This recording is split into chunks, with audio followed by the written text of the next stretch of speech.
Buongiorno, sono il dottor Massimo Lattanzi e oggi parleremo della gnatologia. È una disciplina che studia le articolazioni temporomandibolari, a volte interessate da patologie. Per risolvere queste patologie spesso si usano dei bite.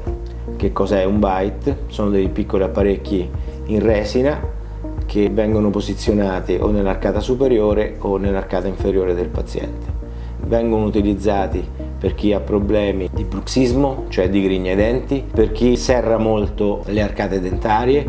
Il bite funziona alleggerendo la forza di contrazione muscolare e la contrazione meccanica sull'articolazione temporomandibolare.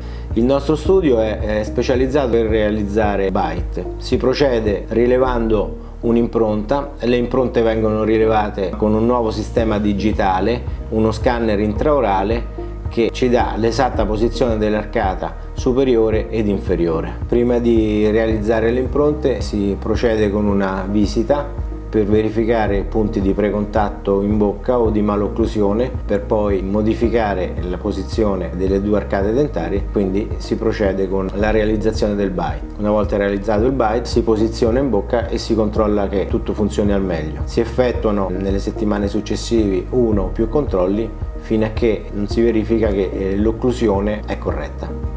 Se avete problemi di bruxismo o di grignate ai denti, volete una consulenza approfondita, non esitate a contattarci presso il nostro studio a Viterbo. Grazie.